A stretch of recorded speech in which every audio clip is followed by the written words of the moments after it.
God bless the United States Navy.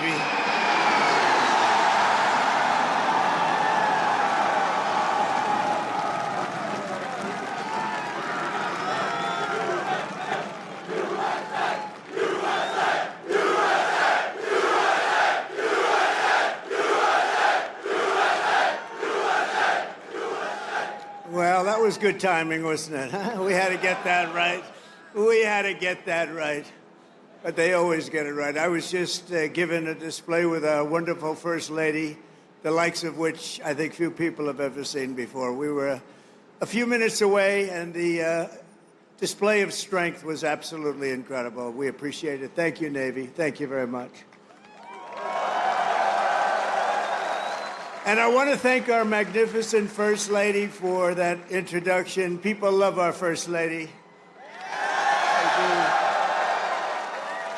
And let me say to all of the incredible sailors on this pier, it's great to be with the fleet, the fleet.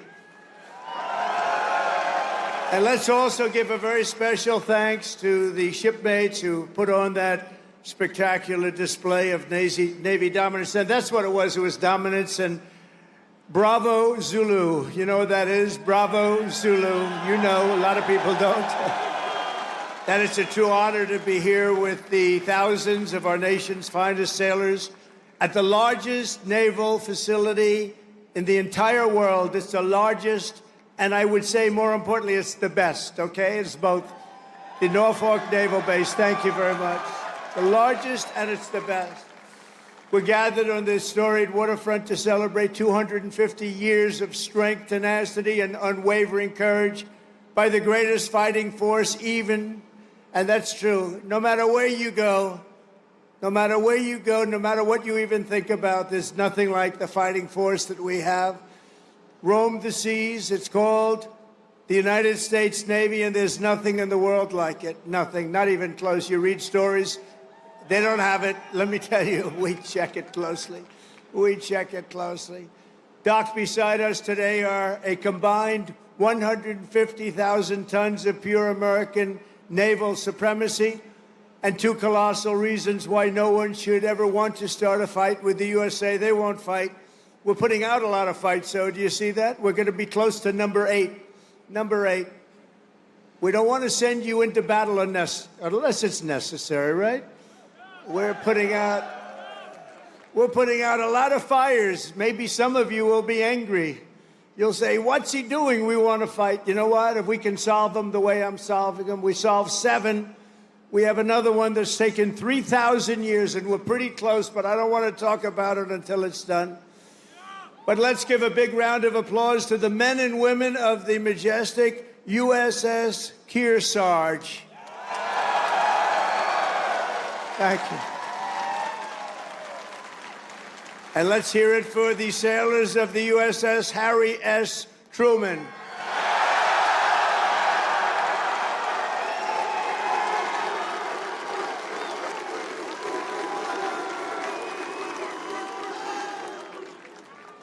Those who call this carrier home live by a motto that captures the spirit of America's Navy. It's very simple. The words, give 'em hell, and we do give 'em hell. For 2.5 centuries, that is what every generation of American sailors have done. You've conquered raging oceans and braved ferocious storms to vanquish America's enemies on the high seas and distant shores. You've beaten mighty warships into twisted wrecks of steel. You've splintered vast armadas and sent the mangled pride of empire sinking into oblivion. You've surged the waters thick, danger, blood, brine, and through it all, the United States Navy has kept the stars and stripes soaring high and proud above those big, magnificent waves. You love doing it, too. There's not a thing in the world that you'd rather do, is there? Is there? No. I like your life better than mine, I have to be honest with you. Sailing on those beautiful waters all the time, you're so lucky. Because the American sailor never quits, never fails, and never, ever lets us down. They've never let us down. Thank you, fellas. Thank you. And we're honored to be joined today by service members representing every part of this great naval tradition. Our incredible surface warriors are the reason America's enemies tremble at the sight of a Navy ship haze gray or underway. The instant U.S. carrier, cruiser, or destroyer breaks across the horizon, every tyrant and adversary on the planet knows their choice is very simple. It's leave America in peace or be blown up in fire and fury never seen before. All over the world, people know of the skill, nerve, swagger, and sheer attitude of the boldest and most daring pilots on the sea, the U.S. naval aviators, and I just got to witness it with Melania. They land screaming jets on pitching decks in the dark of night with no room for error. There's no room for error. The greatest pilots in the world. And while Navy pilots rain down pain from above, the greatest adversaries fear the daring deeds of our silent service below.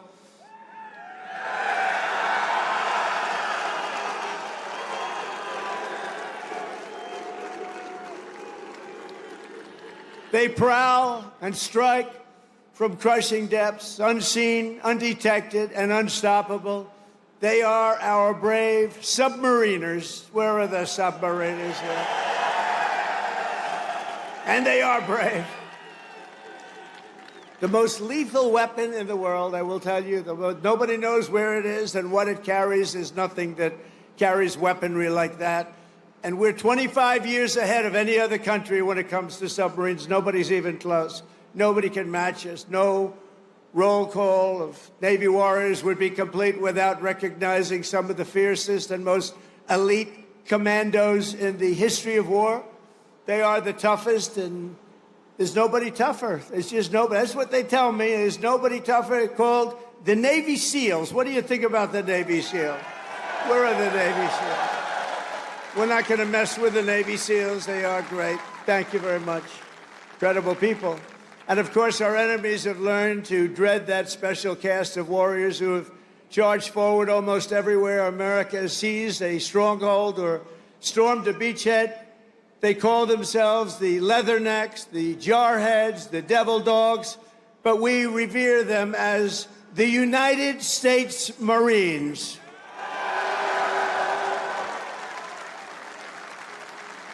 Incredible people. Incredible people.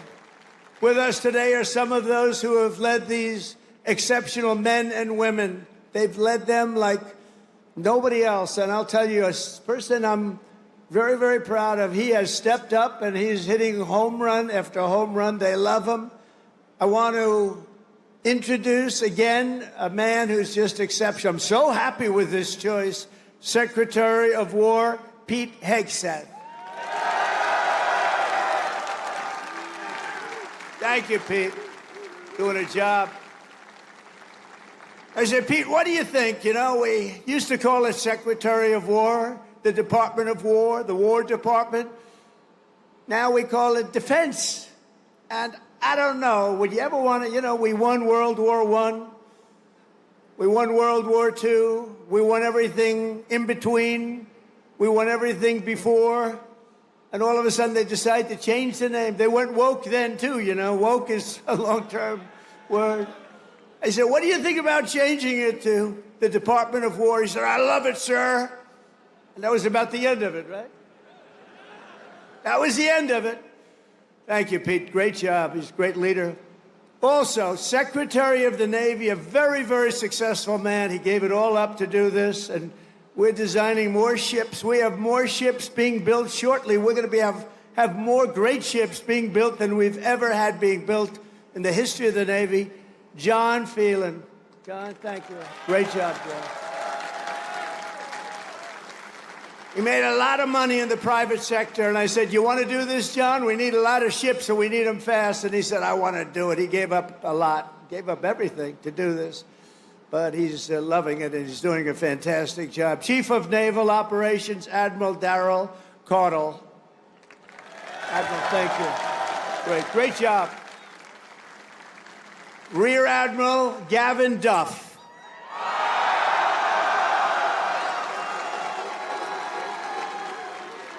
And along with so many different people here, they could introduce them all day long. I don't want to do that because we got to get to business, talking a little bit about war and peace.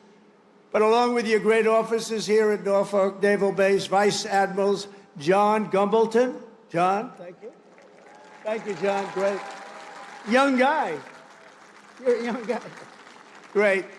Doug Perry and Rob Goucher. Thank you. And a very special thanks to a man who just got a 93% approval. He runs the Veterans Everything, I call it. He's Veterans Everything. The VA Secretary Doug Collins. He's doing great. Thank you, Doug. Doing a great job. Ambassador Monica Crowley. Monica, thank you very much. A man that everybody loves. He was my doctor in the White House, and I got to know him very well. He was also the doctor for Barack Hussein Obama. Have you heard of him? And he was the doctor for a man named Bush. And at a press conference, they asked him, who's in the best shape? Who's the healthiest? Who's the strongest? Who's the best physical specimen of the three? He said, that's easy. President Donald Trump. And I said, I love this guy. I said, I love him. Ronnie Jackson, he's now a congressman, as you know. So he was an admiral. He was the chief doctor. He was the whole boss of doctors. And now he's a very, very successful congressman from Texas. Thank you, Ronnie, very much. And I appreciate those words. I'll never forget them. Jen Kiggins. Jen, thank you. John McGuire. Rob Whitman. Dan Crenshaw, Derek Van Orden. These are unbelievable, talented people that are with me, and they fight. Thank you very much, fellas. Thank you. Thank you very much, darling. These are great Congress. I say Congress warriors. That's what you have to be today to be in Congress if you're going to make it. I also want to recognize all of the newly pinned chief petty officers. You got a lot of them here today. I had to approve it. Who recently earned their anchors and now bear their venerable title, Navy Chief. Navy Chief. Thank you, Navy Chiefs. Let's also express the gratitude of our entire nation to every Navy veteran who has come out to honor this big anniversary. We see so many veterans. I saw backstage, I was shaking hands with veterans all over the place. And they are great. And they're respected and they're loved. Thank you very much. Stand up if you'd like. Thank you very much.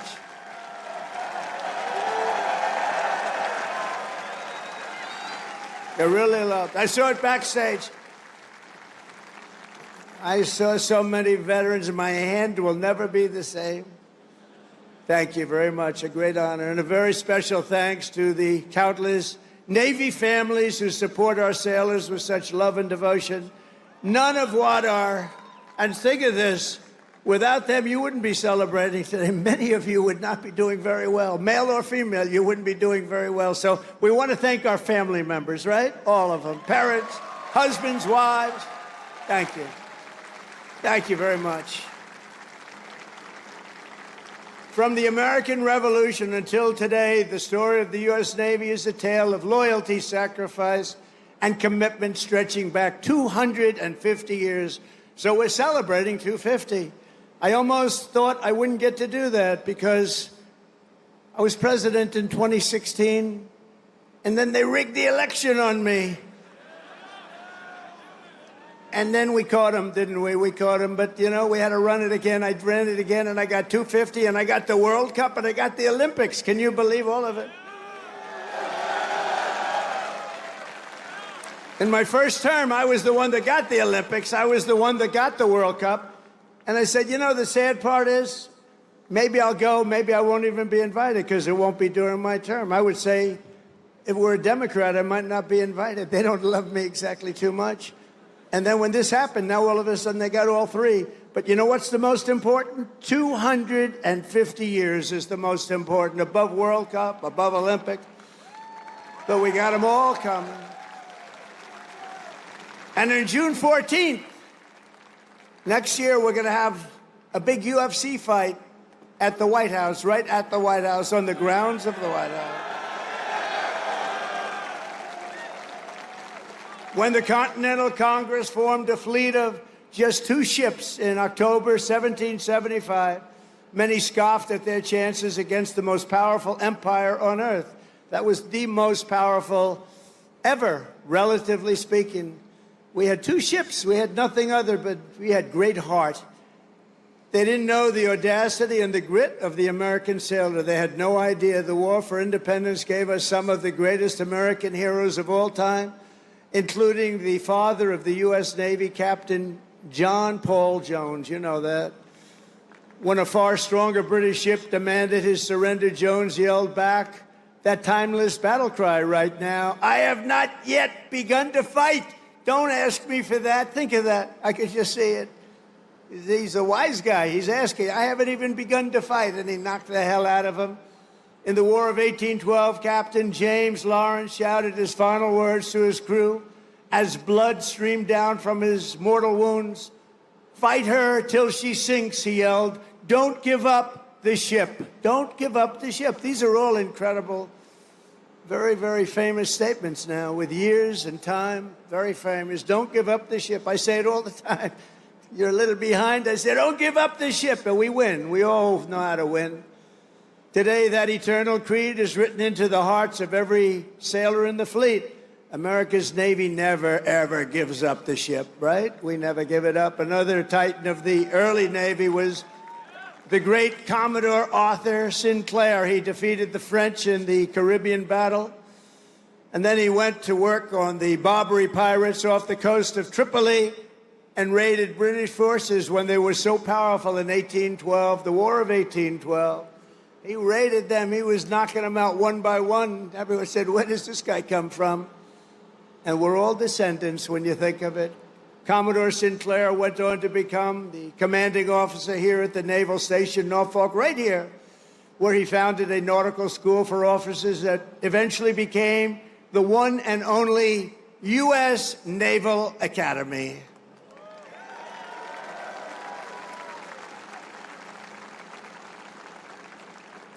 And I'm going to be at your Army-Navy game this year. Who am I going to root for, huh? You may be surprised. It's going to be great. We're going to be here.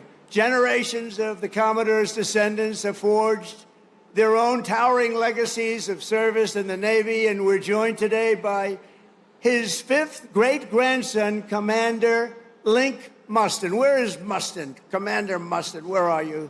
He's here. Wow, look at this handsome guy. That's good genetics, right? He's got good genes.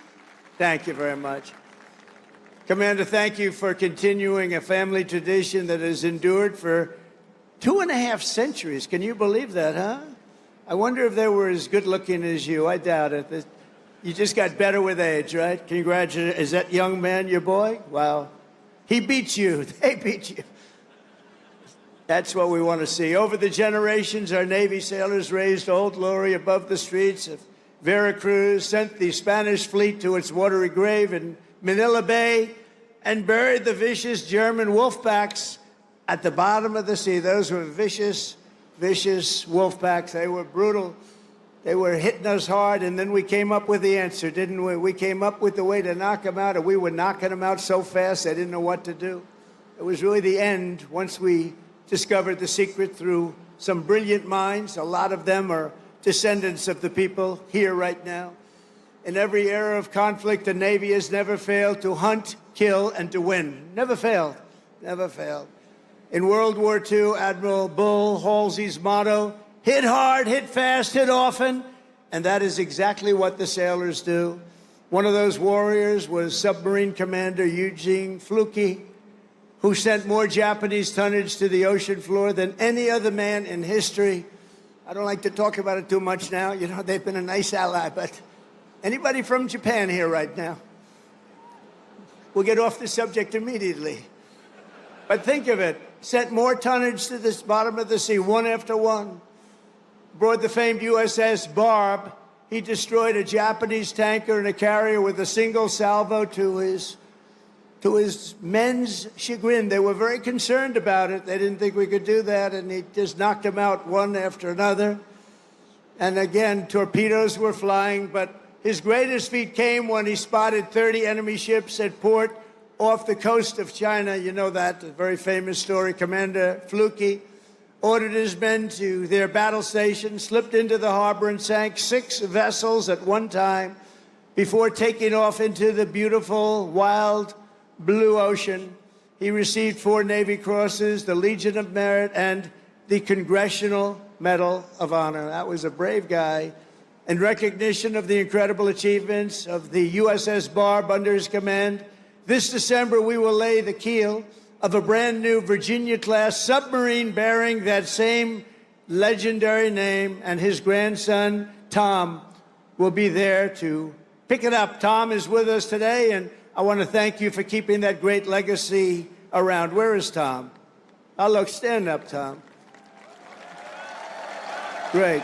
Good, Tom. Thank you. That's good. That's good genes too, Tom, isn't it? That's good stuff. Thank you very much, both, for being here. From Midway to the Coral Sea to Leyte Gulf, American sailors fought the most epic naval battles in history. And at Normandy, the Navy led the greatest armada ever formed to deliver the single largest invasion force the world has ever seen. One of the sailors who did it was Felix Maurizio, who enlisted at age 18 and trained right here in Norfolk, trained right here. On D-Day, June 6, 1944, Felix manned an amphibious landing craft that did 6 harrowing runs to Omaha Beach. You all know about it. These are all famous fights. He delivered hundreds of American troops into the battle, including his brother Sal. Felix lost so many of his friends that day, but he kept fighting. He kept going out there, getting more soldiers, getting more of everything. He just kept coming. They couldn't stop him, and went on to serve in the Pacific under the great Admiral Nimitz. In February 1945, he spent his 21st birthday landing Marines on the blood-soaked sands of Iwo Jima, one of the bloodiest, toughest battles ever. Historic battle.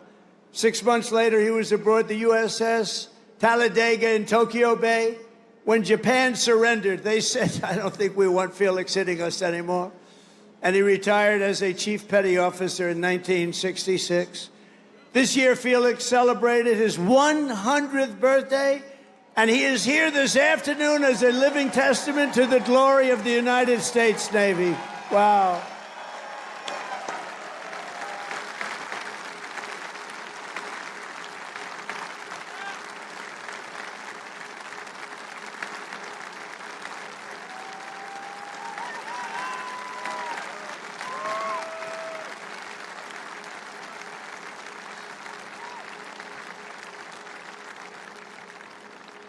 That's great. He looks good. Felix, you look better than I do. I'm not happy about this, Felix.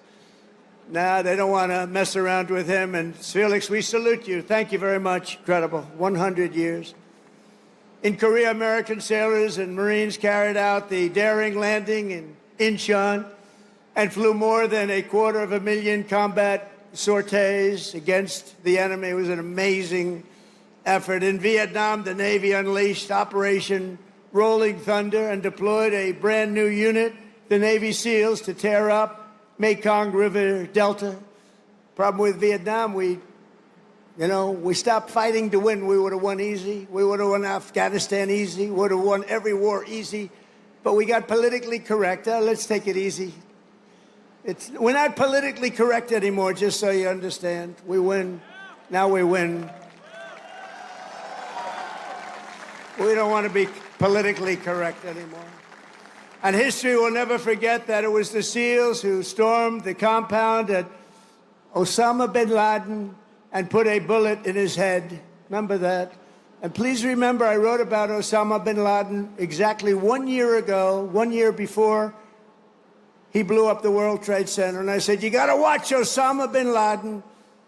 And the fake news would never let me get away with that statement unless it was true. But I said 1 year before to Pete Hegseth, I said 1 year before, where's Pete? In the book, I wrote, whatever the hell the title, I can't tell you.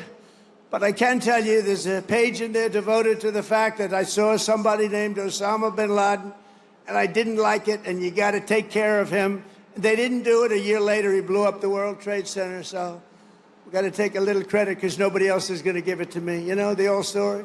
They don't give you credit, just take it yourself. And it was the U.S. Navy that dumped his wretched corpse off the decks of the Carl Vinson to sink into the dark abyss. The Navy's central role in the defense of our liberty continues to this day. Just a few months ago, the Ohio-class guided missile submarine played an indispensable part in one of the most spectacular military feats the world has ever seen, the obliteration of Iran's nuclear sites in Operation Midnight Hammer. How did that work out? Pretty good, right?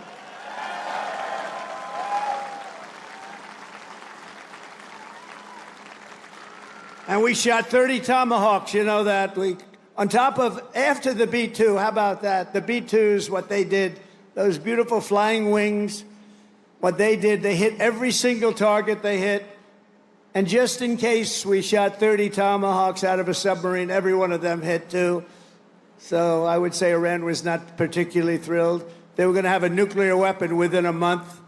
And now they can start the operation all over again, but I hope they don't, because we'll have to take care of that too if they do. I let them know that you want to do that, it's fine, but we're going to take care of that, and we're not going to wait so long. It should have been done long before I came along. You know that I had the pilots of the B-2s in my office, the famous Oval Office. I had them in the B-2s. They came in to the White House, and we talked about it. They said, you know, sir, for 22 years, our predecessors and us trained for that hit. For 22 years, they were training to take out the nuclear potential of Iran. He said, but it was only when you came along that we did it. And they were so happy that they did it. But they've been training for that hit for 22 years, but no president wanted to do it. They would have had a nuclear weapon within a month, probably within a month or shortly thereafter. And speaking to them would have been much more difficult. In recent weeks, the Navy has supported our mission to blow the cartel terrorists the hell out of the water. You see that?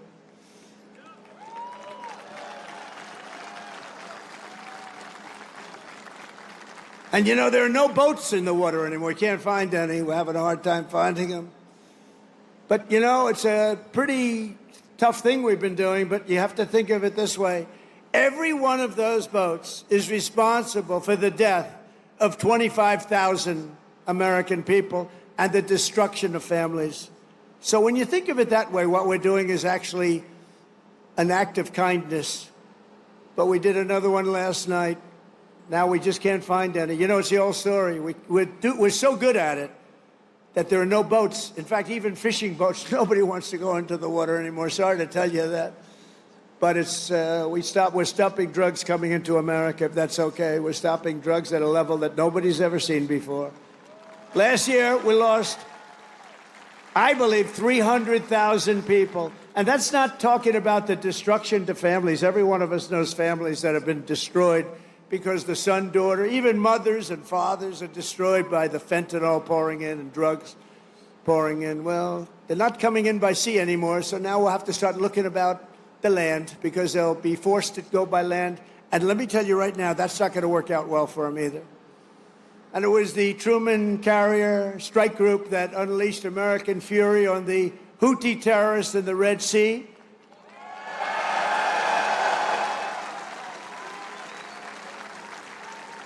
And as you know, they settled.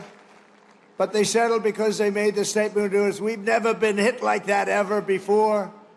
And earlier this year conducted the single largest airstrike from an American carrier in history. That was the largest ever. I want to express my personal thanks to every single sailor who contributed to these phenomenal victories. We only know victory. We're only going to know victory. We don't want to know the other word. We want to know victory. We're going to have great victories in the years to come. Well, at least for almost 3.5 years, we're going to have great victories. I want to thank a group of women from North Carolina. Look at these great. Will you stand up, please? These beautiful women have followed me. This is number 151. You could call a rally. This is sort of a rally. Let's face it, this is a rally. This is a speech of love. We all love our country. But that group is from North Carolina. They're up to about 151 visits. They have a whole group of them. I never see their husbands. I don't know what's going on with their husbands. I assume, do they still love you, the husbands? Yes, good. But I want to thank you. 151, they've been following me since 2016, and you look even better now than you did then. But I want to thank you very much. It's a really group. They love our country. They like Trump, but you know what they really do? They love our country. And we have the right policy, right? We have policy. We don't want crime. We don't want men playing in women's sports. We don't want transgender for everybody. We don't want to have open borders where millions of people come into our country from jails, from prisons, from mental institutions and insane asylums, drug dealers, murderers. 11,788 murderers were allowed to come into our country. A lot of them are gone.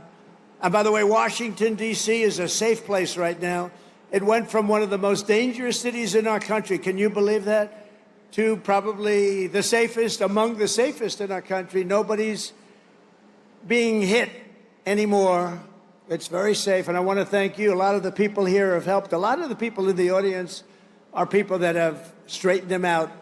It took 12 days, think of that. Now we're in Memphis. We're doing the same thing in Memphis, and we're going to Chicago. You know, we have a governor that thinks it's wonderful when 50 people in a short period of time were murdered in Chicago. Over 200 people were hit. And so we send in the National Guard. You know what? We send in what's ever necessary. People don't care. They don't want crime in their cities. And we're doing it, and we're doing it well. We're doing it like nobody's ever done it before. So I just want to tell you, you're very close to D.C. The restaurants are thriving. The restaurants were dying. They were closing one after another. Now they're thriving. They're opening up beautiful new restaurants. Washington, D.C. is safe. And I even went there and had dinner the other night. And I stood right smack in the middle of the street. Secret Service was thrilled. And I gave a news conference. It's a safe place now. Washington, D.C., it's always going to be. Our nation's capital is always going to be safe. We're never going to let that happen again, what happened there. One of the most beautiful places. We're doing a big beautification program. It'll take me very little, very short.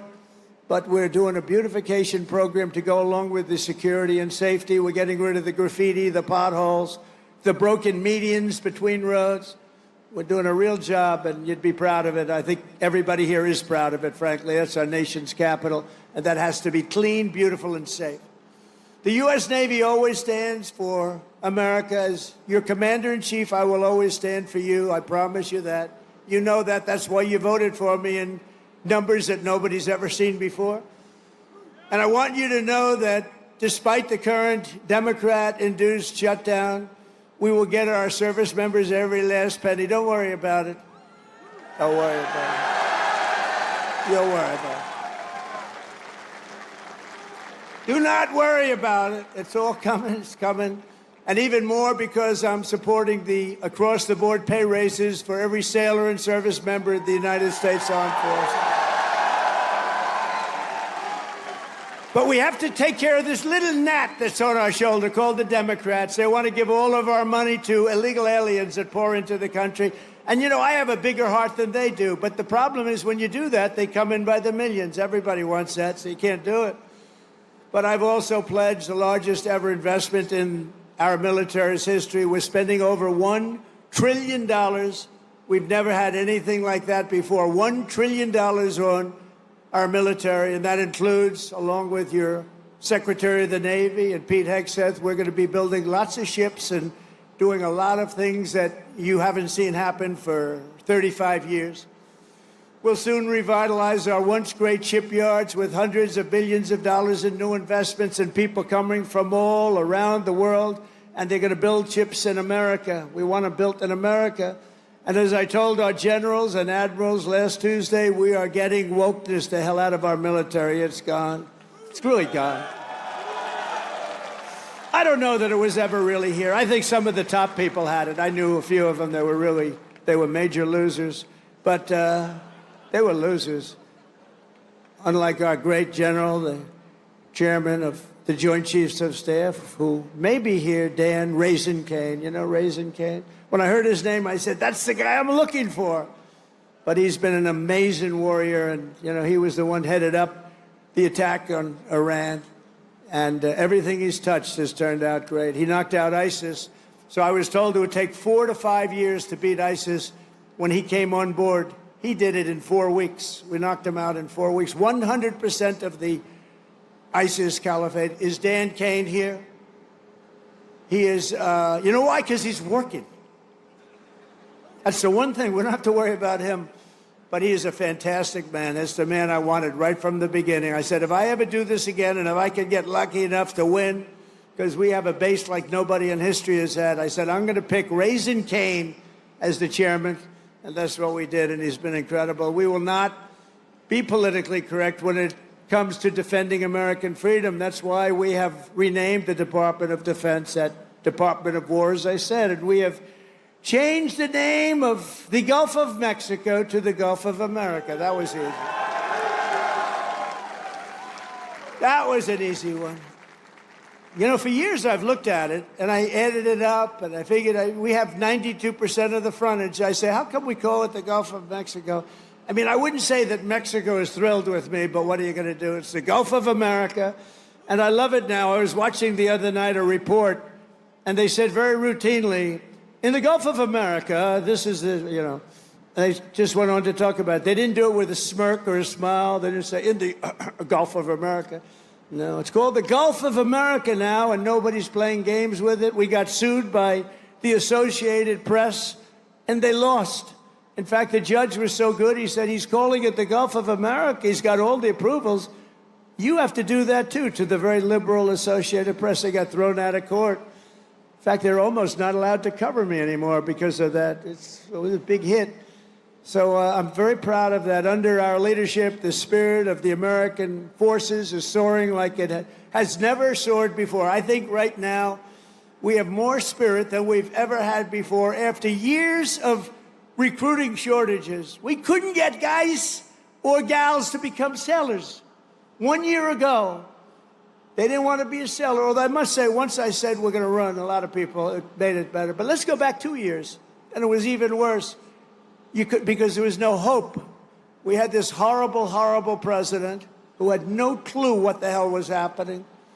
The chances of him walking down those stairs successfully were not good. And I have to be careful, because one day I'm going to probably fall. No, the North Carolina women said that will never happen to you. I always say, walk down the steps nice and slow. You ever notice I do nice? I don't have to bop down the stairs. Walk nice and slowly. But we have a waiting list. Think of this. We have a waiting list for people wanting to get into the United States Navy, the Army, Navy, Coast Guard, Marines, Space Force. Oh, we love Space Force. But think of it. We have a waiting list for every branch of government now. And that includes police and firemen. They didn't want to. Nobody wanted to be a policeman. Now they want to be a policeman. Now they want to be in the Navy. They want to be in the Air Force so badly. The Marines, the Army, they want to be in all of it. They love Space Force. I love Space Force because I created Space Force. That was my thing.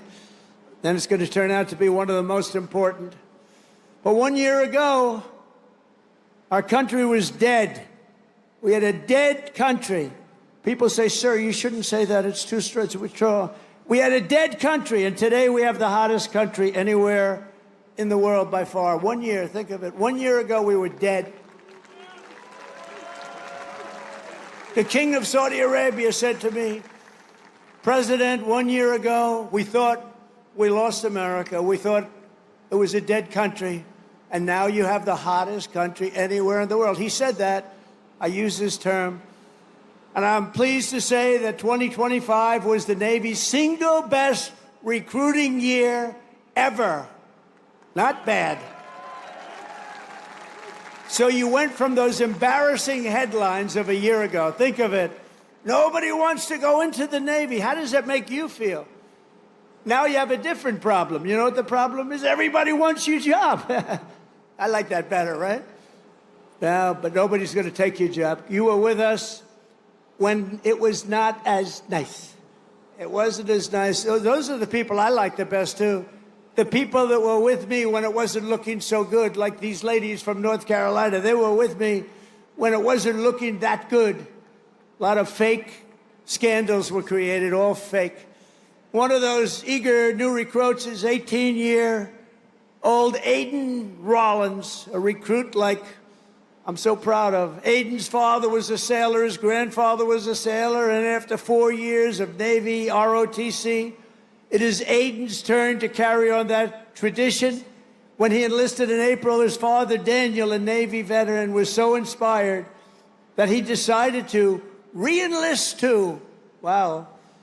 I'm delighted to say that father and son are here with us today representing the future of this great fleet. Please, Aiden and your father, please stand up. But wow.